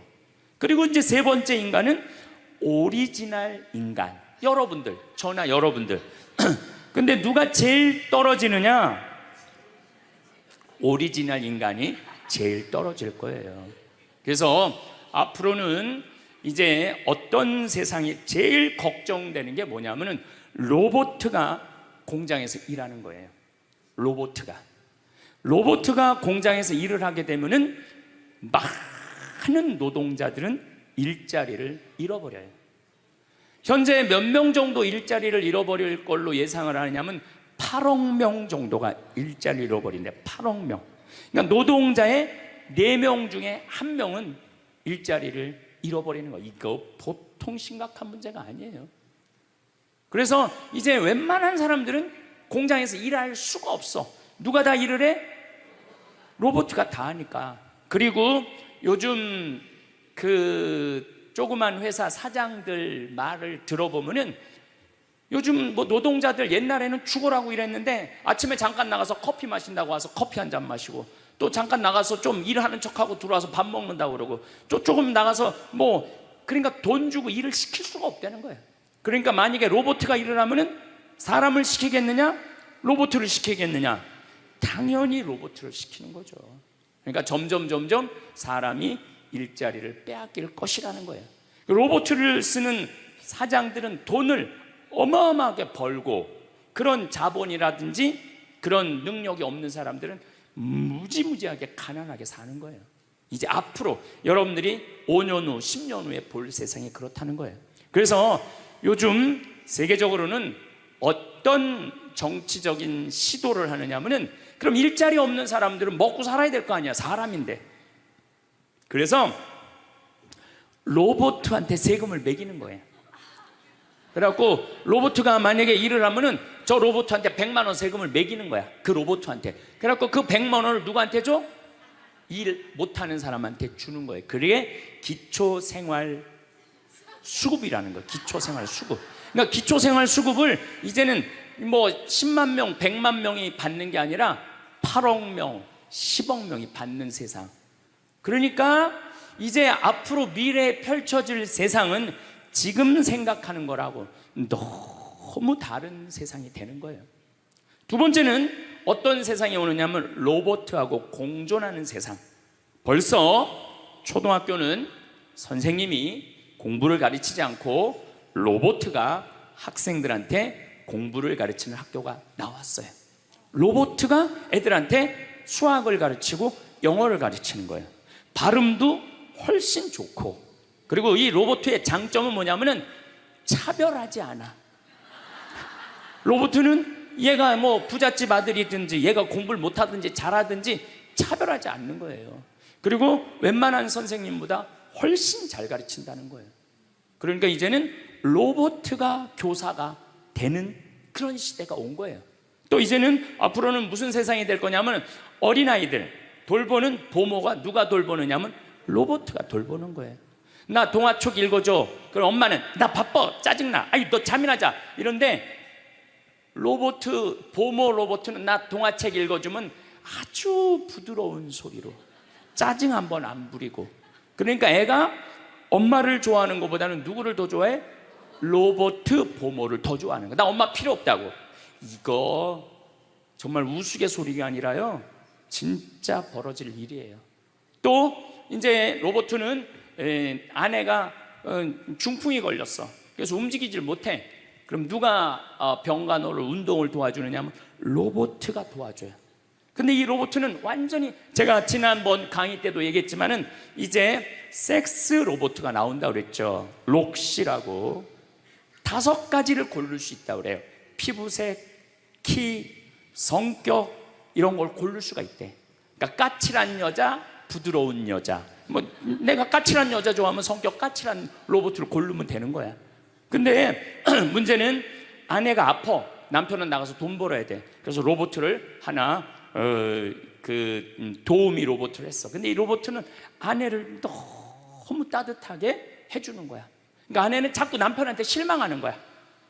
자기 힘들다고 들어가서 자고. 근데 로봇은 나 좀 주물러 달라 그러면 언제든지 와서 주물러 주잖아요. 그러니까 남편한테 당신 나 필요 없다고, 나 이혼하고 싶다고. 그러니까 로봇하고 사람하고 혼동하는 세상이 오는 거예요. 로봇하고 사람하고. 그리고 더욱 2040년이 되면은 이 로봇가 감정까지 느껴. 그래서 사랑까지 할 수 있다는 거예요. 사랑까지. 아내 역할을 다 할 수 있는 세상이 온다는 거예요. 저 신부님 너무 앞서 나가는 거 아니야. 앞서 나가는 거 아니에요. 지금 미래 과학자들은 다 그런 세상이 온다고. 근데 이게 먼 미래가 아니라 바로 코앞에 와 있다는 거예요. 바로 코앞에 와 있다는 거예요. 3D 프린터기로 콩팥 만들 수 있어요. 간 만들 수 있어요. 요즘 시도하는 건 심장까지 만들어 갖고, 이제 앞으로는 이제 여러분들이 이제 한 90살쯤 되면은 85살쯤 돼도 그럴지 몰라. 생일날 아버지 이번 생일에 아버지 간 좀 갈아드릴게요. 그래갖고 간 갈아주고, 내년에는 심장 갈아드릴게요. 심장 갈아주고. 그런 세상이 올 가능성이 굉장히 많아요. 그럴 세상이. 참 이게 오래 사는 게 2045년까지만 살면은 안 죽는다는 거예요. 2045년. 그러니까 내가 80살까지만 나도 살면 어떻게든지 버티면은 안 죽을 수 있다는 거. 80살까지만. 앞으로 펼쳐질 세상에 가장 걱정스러운 게 뭐냐면은 수명 연장이에요. 수명 연장. 여기 계신 분들 중에 아까도 말씀드렸지만은 100살, 120살, 정말로 재수 없으면은 200살까지 살 수 있는 분들이 많습니다. 실질적으로 많아요. 근데 여러분들 오래 사는 거 좋을까요? 내가 많은 분들이 오래 살기를 원해요. 안 죽는 걸 원해요. 근데 내가 만약에 앞으로 뭐 길게 안 보고 딱 120살까지 산다고 보면 내가 앞으로 67년 정도 더 살면은 120살 되거든요. 67년. 근데 내가 앞으로 67년 동안 사는 동안 불면증이 있어. 매일 밤마다 잠이 안 와. 67년 동안. 그 여러분들 좋을 것 같아요? 내가 정말로 마음 안에 미움이 너무너무 꽉 차 있어. 67년 동안 계속 미움 속에서 살아. 분노가 꽉 있어. 67년 동안 분노 속에서 항상 좌절감을 맛보고 있어. 우울하고 있어. 내가 우울해. 또 좋으래. 어떨 땐 좋을 땐 너무 좋고 싫을 땐 너무 싫고. 그렇게 막 업 and down, up and down 그러면서 앞으로 50년, 60년 사는 거 좋아요? 그렇게 성숙함이 없이 살 거면 그냥 지금 죽는 게 나아. 지금 죽는 게 나아요. 내가 앞으로 60년 동안 살면서 매일매일 감동하고 매일매일 행복하고 매일매일 감사하고 매일매일 사랑한다면은 앞으로 60년 사는 거 괜찮겠죠. 그런데 60년 내내 잠도 못 자고 미움 속에서, 자식들 원망 속에서, 외로움 속에서, 배신 속에서, 불행 속에서 오래 사는 거 좋아요? 적당한 나이에 죽는 거 내가 보기엔 그 축복이에요. 그래서 여러분들은 이제 나는 이 복잡한 세상 속에서 사는 것도 중요하지만 어떻게 죽을 거냐, 이 시나리오를 잘 준비해야 돼요. 난 어떻게 죽을 거냐. 나는 생일날 애가 심장 갈아준다면 나 그거 필요 없다. 내 생일 선물로 그 심장 필요 없다. 그냥 나는 하느님이 주신 생명, 그 수명 그대로 살다가 그냥 행복하게 떠날 거다. 그런 마음이 중요해요. 근데 우리가 성숙하지 못하면은 그냥 무조건 안 죽으려고만 용을 쓰는 거예요. 또 하늘나라에 대한 희망이 없는 사람들이 안 죽으려고 그러는 거예요. 아니 지금 있는 것보다 하늘나라 올라가면 훨씬 행복하면은 안 죽을 이유가 뭐 있어? 죽으면 되지. 그냥 사는 날까지 즐겁게 살다가 죽는 날 즐겁게 죽으면 되는 거예요. 이 훈련이 꼭 필요해요. 여러분들 이게 뭐 요즘 알고리즘 그러는데 그건 다 제쳐두고 내가 인생의 설계가 필요해. 나는 몇 살까지 살다가 더 이상 치료받지 않고 암이 걸리면은 안 갈고, 그냥 안 갈고, 간 안 갈고, 신장 안 갈고, 췌장 안 갈고 그냥 하느님 품으로 간다는 생각이 아주 중요하다는 거예요. 제가 보기에는 한 87세까지 살다가 죽는 게 제일 좋은 것 같아. 87세 아주 딱 좋은 나이가 87세예요. 죽기 딱 좋은 나이가 87세 같아. 그거 넘었으면은 정말 안 보이고 안 들리고 불편해요. 그래서 87세까지 건강하게 살다가 행복하게 떠나는 그런 마음가짐이 제 생각에 참 중요한 것 같아요. 사실 지난 2017년 4월 10일 날 우리 아버지께서 세상을 떠나셨어요. 올해 떠나신 거죠. 올해 떠나셨는데 우리 아버지는 평생 쌍시옷 소리를 한 번도 하신 적이 없어요. 아버지 입에서 욕을 들어봤던 적이 없어요. 쌍시옷 소리를 한 번도 들어본 적이 없어요. 자식들, 내 자식을 키울 때 매질 한 번 하시지 않으셨어요. 그리고 우리 아버지는 참 남 욕을 하신 적이 없어요. 보통 뭐 누구 욕도 하고 정치인 욕도 하고 뭐 세상도 욕하는데 한 번도 욕하신 적이 없어요. 그리고 지금 요즘 아버지 생각을 이렇게 보면은 아버지한테 제일 놀라운 거는 우리 아버지가 그냥 옛날에 연초제조창이라고 담배 회사 그냥 기능 공무원이셨어요. 그러니까 뭐 여유 있게 돈을 쓰실 기회가 없으셨죠. 근데 어렸을 때도 돈이 없어서 불편하다, 돈이 있었으면 좋겠다 그런 말씀 하신 적이 없어요. 그냥 월급 봉투 딱 어머니한테 던지면은 뭐 집이 어떻게 됐든 아무 상관하지 않으시고 당신 산에 다니시고 정말로 신선같이 사셨어요. 근데 아버님이 올 초에 2달 고생하시고 돌아가셨어요. 40년 동안 병원 한 번 안 가시다가 2달 전에 쓰러지셔서 병원에 모셨죠. 병원에 모셨는데 내가 우리 형제들한테 그랬어요. 우리 아버지 평생 자식만을 위해서 살았다. 가족만을 위해서 살았다. 오로지 정말로 사랑하는 가족을 위해서 투신하신 분이다. 우리 아버지 간병인한테 맡기지 말자. 우리가 사형제니까 우리가 모시자. 그래서 누나가 제일 위니까 누나가 이틀, 큰형 이틀, 둘째 형 이틀. 난 이제 장가 안 갔으니까 나는 하루.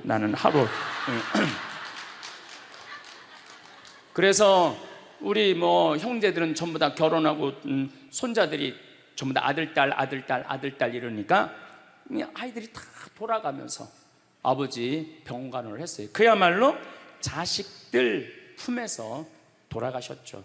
자식들 품에서 돌아가셨어요. 근데 아버님이 이렇게 4월 10일 날 월요일 날 쓰러지셨는데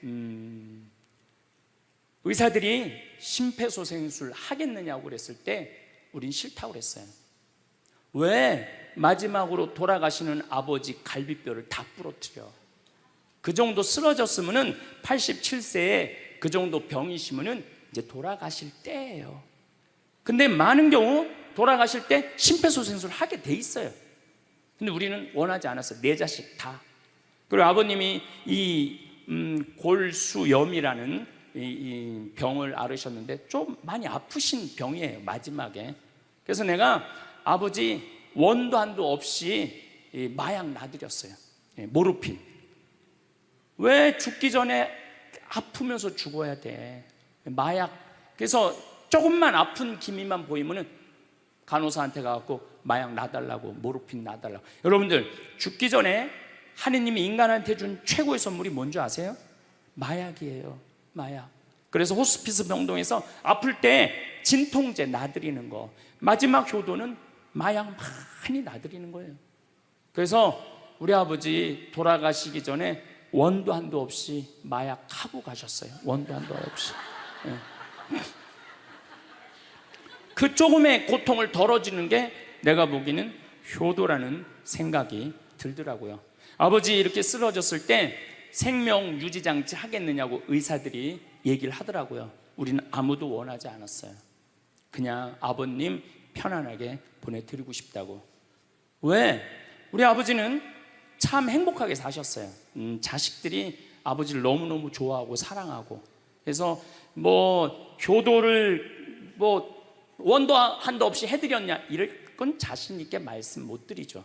하지만 그래도 자식들이, 아버지, 손자, 손녀들이 할아버지 너무너무 사랑했기 때문에 편안하게 보내드릴 수 있었어요.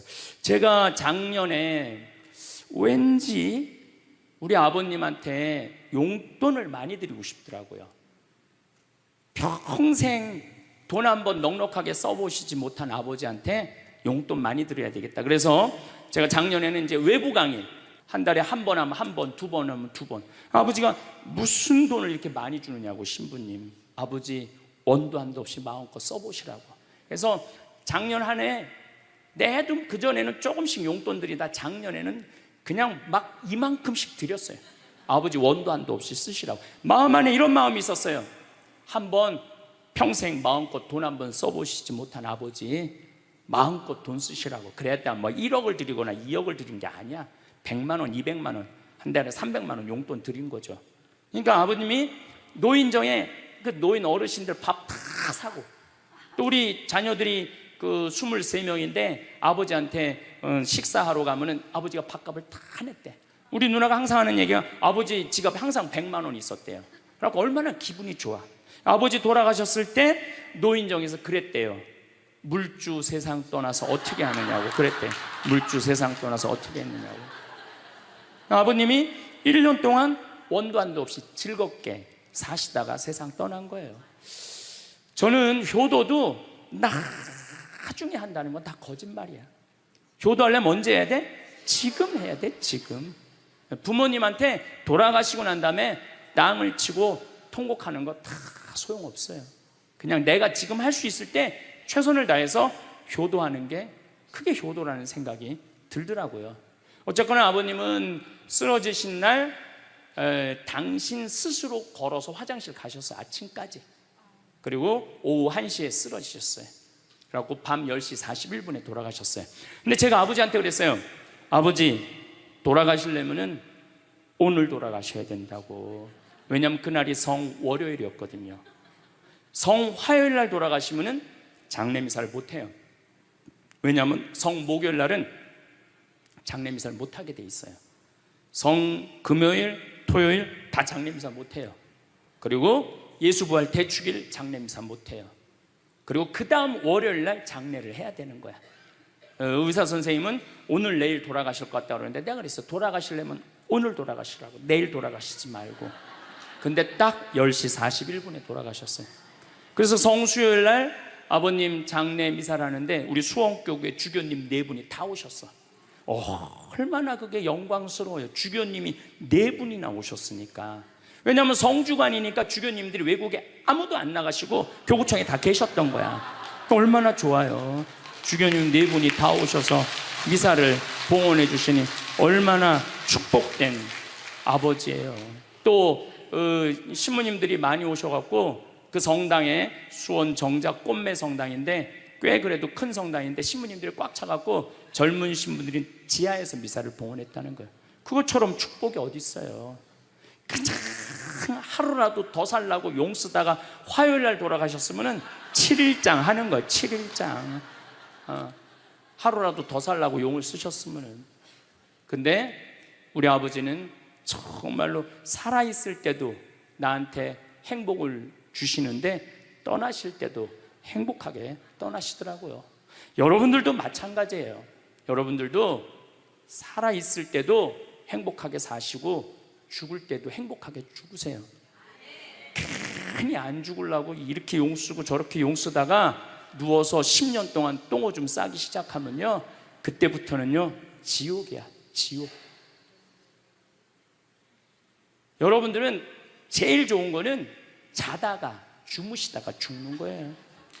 그런데 갑자기 돌아가시면 자식들이 너무 힘들으니까 그저 3개월 정도 앓으시다가 돌아가시면은 자식이 이별할 시간을 주는 거예요. 자식이 이별할 시간 주는데 3개월이 넘었으면 그때부터 우리 아버지 언제 죽나. 내가 며칠 전에 들은 얘기예요. 멀쩡한 집에 딸 둘이 무당한테 가갖고 그랬대요. 우리 엄마 언제 죽느냐고. 그래서 무당이 그랬대요. 엄마가 지금 아프냐고. 안 아픈데 너무 건강한데 우리를 너무 힘들게 해갖고 언제 죽는지 너무 궁금해서 와봤다고. 이게 부모 자식지간의 일이야. 부모 자식지간의 일이야. 그러니까 여러분들은 이제 자식한테 뭘 기대서 산다는 생각 꿈도 꾸지 말고, 죽을 때도 자식한테 효도받는다는 생각하지 말고 여러분들이 알아서 미리 써놓으세요. 그 엘리자베스 퀴를러 로스라는 호스피스, 유명한 시카고 대학의 호스피스 박사가 있어요. 이분은 2,500명 죽었다 살아난 사람들, 죽었다 살아난 사람들 여러분들 많은 거 아시죠? 왜 죽었다 살아난 사람들이 많아요? 심폐소생술 때문에. 의술이 좋아갖고 죽었다 다시 살아난 사람들 2,500명을 조사를 해봤어. 근데 죽었다 살아난 사람들의 경험, 하늘나라에 대한 경험을 얘기를 들어보니까 너무 평온하고 너무 행복하다는 거예요. 그리고 죽으면은 바로 몸에 빠져나가서 자기를 본대요. 자기를. 그래갖고 여러분들 죽은 사람들 그 주위에서 이 친지들이 하는 말이 다 들린대. 그 몇 분 동안, 하늘나라 올라가기 전에 몇 분 동안은. 그러니까 절대 죽은 사람한테 그렇게 살더니 참 잘 죽었다 그런 소리 하면 안 된다는 거예요. 끝까지 좋은 소리를 해야 된다는 거예요. 사랑한다, 고맙다, 하느님 품으로 가라, 예수님 마리아 요셉한테 가라, 정말로 기도해 줄 테니까, 이렇게 말해야지 그렇게 우리를 괴롭히더니 이렇게 죽는다고 정말로 지옥에 갈 사람이라고 이렇게 말하면은 다 영원히 듣는다는 거예요. 그리고 죽었다 살아난 사람들의 아주 기가 막힌 얘기는 안 못 보는 사람은 죽으면 다 본다는 거예요. 눈이 다 보인다는 거예요. 그게 그냥 하는 게 아니라 다시 살아 돌아와서 아무것도 못 봐. 근데 의사가 무슨 반지를 어떻게 꼈고 이 병원이 어떻게 생겼고 누가 어디 자리에 있습니까지 다 아는 거야. 죽었다가 죽으면은 눈이 보이는 거야. 다리 없는 사람은 자기 다리가 있다는 거예요. 듣지 못하는 사람은 듣고, 아픈 사람은 아픈 부위가 다 없어진다는 거야. 그러니까 여러분들 지금 살아있으면서 뭐 몸에 허리도, 아까 할아버지 한 분 안수해달라고 그래갖고 허리가 막 이렇게 구부러진 사람 죽으면 딱 펴진다는 얘기예요. 그러니까 완전히 사도 바오로의 말씀처럼 새로운 모습으로 변하는 거야. 죽으면 끝이 아니야. 하느님께로 가는 여행의 시작이에요. 그러니까 죽는 거를 막 그냥 밀어내시지 마세요. 한 70년, 80년 살았으면 살 만큼 살지 않았어? 그렇죠? 뭐하러 200년을 살아? 뭐하러 300년을 살아? 또 200년, 300년 사는 것도 좋아요. 그런데 정말로 감동 속에서, 행복 속에서, 사랑 속에서 200년, 300년을 살면 좋지. 근데 여러분들 한 200살 되면 여러분들하고 놀아줄 사람이 몇 명이나 될 것 같아? 200살 단 사람하고. 그 외로움 속에서 사는 거예요. 그래서 자연의 순리를 따르고 사는 게 가장 좋은 거예요. 자연의 순리를. 그래서 사는 만큼 살다가 떠날 때 이제 누구한테 간다고 생각하면 돼? 하느님 아버지한테로 간다고 생각하면 돼. 그래서 죽는 게 결코 나쁜 게 아니에요.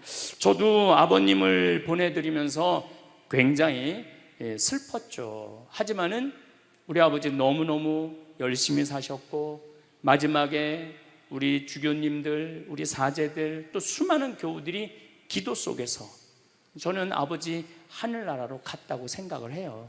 또 아버지는 살아생전에 고향이 경상도 함양인데 어머니가 이미 가묘를 다 해놨어, 고향에다가. 근데 아버지는 고향에 가기 싫다는 거예요. 어머니는 고향에 가고 싶고, 죽으면은. 그래서 아버지는 나는 고향에 안 가. 어머니 왜 안 가냐고, 그 고향에 그 좋은 산소 써놓고 맨날 두 분이 간다 안 간다 그러시더라고요. 난 그 얘기를 들을 때마다 참 웃기더라고요. 왜 웃기냐면은 갔다가 모셔다가 묻는 건 우린데 본인이 간다고 가고 안 간다고 안 가. 우리가 모시는 대로 가는 거지. 근데 작년에 아버님이 굉장히 건강하셨어요. 오래 쓰러지시기 전에. 근데 아버님 말씀이 제 귀를 울리더라고요. 그래서 우리 천주교 수원교구 안성 천주교 공원묘원에 갔어요. 꼭 우리 후배 신부님한테 제일 좋은 자리를 좀 봐줘라. 딱 갔는데 정말로 산소 자리가 좋더라고요. 그냥 양지 바른데 앞에 우리 아버지가 참 파란 걸 좋아하셨는데 그 아버님 내가 산소 자리 본데 앞에 파란 골프장이 쫙 보여. 얼마나 좋은지. 그래갖고 아무도 몰래, 우리 가족 아무도 몰래 내가 예약을 해놨어요. 그리고 아버님 돌아가셨을 때 안성 천주교 공원묘 모셨죠. 아버님이 왜 고향에 가기 싫어하셨느냐면은 우리 큰할아버지, 둘째 할아버지가, 셋째 할아버지까지 있었는데 큰할아버지가 딸만 6을 낳았어요. 둘째 할아버지는 아들을 3을 낳았는데 둘째 할아버지 첫째 아들이 우리 아버지야. 근데 1930년, 우리 아버지가 30년생이시니까 87세니까 그때는요 장손집에 아들이 없으면 8살 이전에 큰아버지 집에 가서 양자로 자라야 돼. 아버지는 그랬던 거예요. 그래서 친어머니 아버지 밑에서 못 자라셨어. 그래 고향이 싫은 거야. 그래서 난 고향에 안 간다고. 근데 제 생각에는 그 아버님의 마음을 헤아려 주는 게 난 예의라는 생각이 들더라고요. 그래서 아버님 원하는 대로 안성에 모셨는데 얼마나 좋은지 몰라요. 어제도 갔다 왔어요. 그냥 오며 가며 가는 길에, 강의 가는 길에 한번 가서 뵙고, 우리 아버님 마지막까지 담배를 피셨어요. 그것 때문에 돌아가신 거지만은, 그래갖고 어제도 담배 한 대 탁 물려드렸어요. 피시라고. 갈 때마다 담배를 한 대씩 물려드리세요. 무슨 얘기냐면 부모하고 자식은 살아서도 좋고 죽어서도 좋아야 돼. 그런데 부모님이 10년 동안 똥오줌 싸고 치매 걸려갖고 지겨워. 부모님 찾아오지도 않았어. 그래갖고 부모님이 돌아가셨어. 그럼 자식이 땅을 치고 불효한 것에 대해서 울면서 통곡해.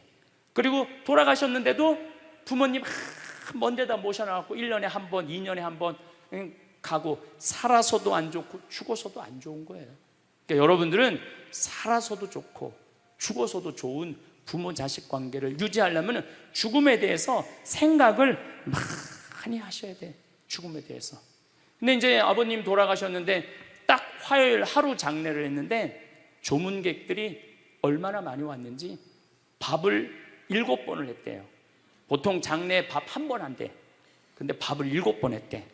우리 형님 둘도 나만 활동을 많이 하는 게 아니라 형님 둘도 어마어마하게 친구가 많더라고 보니까. 우리 누님도 그렇고. 그러니까 그냥 1000명 이상이 조문객이 왔으니까 조의금도 굉장히 많이 들어왔다는 얘기죠. 조의금도. 근데 내가 그 조의금을 싹 모아서 평창으로 갖고 왔어요. 우리 형제들은 조의금을 구경도 못했어요. 제가 왜 그걸 싹 모아서 갖고 왔느냐 하면은, 내가 본당 신부 때 장례 식장에 교우들 초상 남은 가면은 상주가 안 나와. 왜 안 나오냐 그랬더니 저기 지금 방에 들어가고 조의금 갖고 싸운다는 거야. 네가 더 가질 거냐 내가 더 가질 거냐. 여러분들, 저는 우리 지금 대한민국이 이 변화, 제가 변화의 도전이라는 주제로 강의를 하지만 이 변화되는 세상에 생각을 바꿔야 돼요. 이제 지금 기업의 0.3%가 우리나라 총이익의 50%를 갖고 있대요. 그러면 그 0.3% 되는 대기업가들이 다 가난한 사람을 위해서, 나라를 위해서 세금을 내놔야 돼요. 이 시대는 이제 로봇가 자리 다 뺏어가고 사이버 인간이 다 뺏어가고 우리는 어떻게 살아, 인간은. 그래서 이 정치가 중요한 거예요, 21세기는. 그래서 그런 사람들 다 뺏어서 직장 생활 못하는 사람들한테 기초생활급 줘야 돼. 또 직장 생활 안 하는 사람들은, 사람이 일을 안 하면은요 행복하지 않은 거예요. 일을 안 하면. 여기 계신 분들 혹시 불면증 걸리신 분들 있죠? 제가 불면증 치료법 알려드릴게요. 어떻게 하면 잠을 잘 오느냐면, 아침 6시에 일어나. 그래갖고 아침 기도해. 아침 기도, 부모를 위한 기도, 나라를 위한 기도, 자녀를 위한 기도 다 해. 그리고 정성스럽게 이불 개고 세수, 머리도 다 드라이기 쓰지 말고 수건으로 다 말려, 머리도.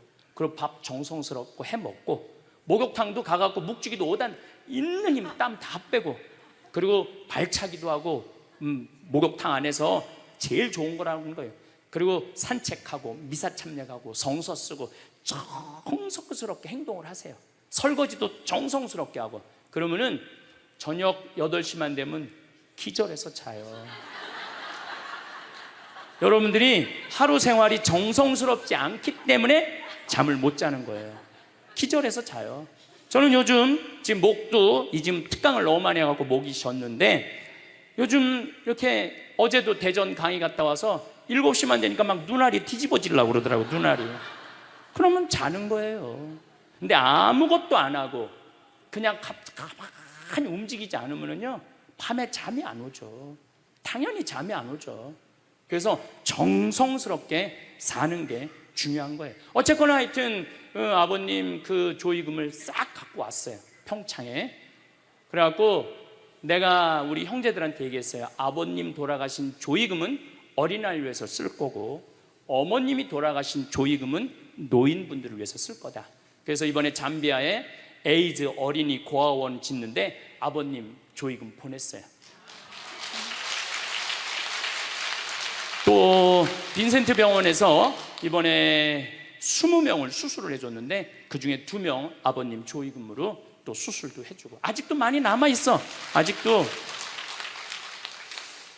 이제는 여러분들 떠날 때 자식한테 주고 떠나지 마세요. 세상에 주고 떠나세요. 어떤 세상에? 어렵고 힘들고 고통받는 사람들한테 주고 떠나세요. 그리고 미국이나 유럽은 보통 할머니들이 다 나 조의금 어디다 보내라, 어느 수도원에 보내라, 어느 고아원에 보내라, 어느 장애시설에 보내라, 다 그런다는 거예요. 대한민국 사람들만 죽을 때까지 이기적으로 죽는 거예요. 살아서도 이기적으로 살고 죽을 때도 이기적으로 죽는 거예요. 그래서 하여튼 우리 형제들은 조의금 구경도 못했어. 대신 내가 우리 형제들한테 보내준 선물이 있어요. 조의금 명단은 다 보내줬어. 타이프 쳐갖고. 갚아야 될 거 아니야. 갚아야 될 거 아니야. 되게 죽은 사람들의 경험을 들어보면은, 내가 이 키블러 로스라는 이분 책을 요즘 계속 읽고 있는데, 기가 막힌 거는 딸이 죽었어. 근데 다시 살아났어. 근데 이 딸이 아빠 엄마한테 얘기하는 거. 엄마 아빠 내가 죽었는데 오빠가 나를 너무 행복하게 기다리고 있어. 그래서 그 오빠랑 놀았는데 너무너무 행복했어. 근데 이 엄마 아빠는 너무너무 놀란 거예요. 왜 놀랐느냐 하면은 이 아이가 태어나기 전에 오빠가 죽어갖고 단 한 번도 오빠 얘기를 한 적이 없거든. 근데 죽어서 그 오빠가 기다리고 있는 거예요. 그러니까 이 기가 막힌 노릇 아니에요. 또 이런 경우도 있었다고 그래요. 어떤 경우가 있었느냐 하면은 교통사고 났어. 여동생, 오빠, 아빠가 했는데 오빠하고 아빠는 죽은 거야. 그 여동생은 다 기절한 상태에서 죽었는지 안 죽었는지 확인할 길이 없잖아요. 근데 다시 죽었다고 생각하고 병원에 가서 살아났어. 근데 이 여동생이 엄마 너무 슬퍼하지 마. 하늘나라에서 오빠하고 아빠가 날 기다리고 있어. 너무 행복해. 근데 얘는 오빠하고 아빠가 죽었는지 모르는 상태, 혼수 상태인데 그걸 아는 거예요. 근데 여기 특징 중에 하나는 죽어서는 살아있는 사람은 절대 못 본대요. 죽은 사람만 본다는 거예요. 죽은 사람만 하늘나라 가서 본다는 거예요. 그래서 여러분들도 세상 떠나면은 하느님 기다리고 있고 너무 행복한 나라로 가는 거예요. 그러니까 죽음은 그 번데기가 이 알을 까고 자기 껍데기를 까고 나비가 되는 것처럼 지금보다도 훨씬 아름다운 세상으로 가는 게 죽음이에요. 이제 21세기는 안 죽는다고 100살을 사니 200살을 사느니 좋은 게 아니에요. 100살, 200살 동안 불면증, 우울증, 미움, 분노, 외로움, 심심함으로 사는 것보다 그냥 한 70, 87세까지 살다가 죽어갖고 행복하게 먼저 떠난 사람들하고 하느님 품에서 행복하게 사는 게 좋죠. 그래서 여러분들 이제 행복하게 살다가 행복하게 떠나셔야 돼. 그리고 제가 늘 말씀드리지만 나중에 행복하지 마세요. 언제 행복해? 지금 행복하세요. 지금. 나중에 돈 쓰지 말고 언제 써? 지금 쓰세요. 지금. 그리고 여기 있는 분들 지금 얼굴을 보니까 돈 쓸 수 있는 마지막 얼굴들이 많다니까. 마지막 얼굴들이 많아. 그리고 우리나라는 이제 드디어 3만 달러를 넘어서요. 선진국 대열에 들어서요. 선진국에 들었으면은 어르신들, 노인분들 연금 지금 20만 원에서 60만 원, 70만 원으로 다 올라가요. 그러니까 돈 없는 거 걱정하지 마세요.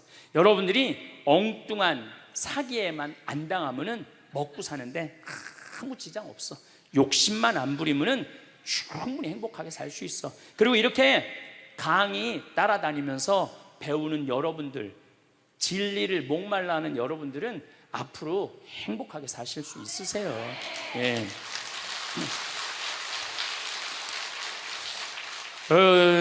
인생의 주인공은 나야. 내 자식이 아니고 내 남편이 아니고 내 아내가 아니야. 내 행복은 누가 책임지느냐 하면 내가 책임지는 거야. 내가 지금 불행한 거는 남편 탓도 아니고 자식 탓도 아니고 누구 탓이야? 내 탓이야. 왜? 나를 위해서 쓰는 법을 배운 적이 없어. 나를 위해서 버는 법은 배웠는데 쓰는 법을 배운 적이 없어. 본인들을 위해서 쓰세요. 자, 1960년대 70년대는 열심히 살아야 돼. 너 정말로 아끼고 살아야 돼. 가난했을 때 얘기예요.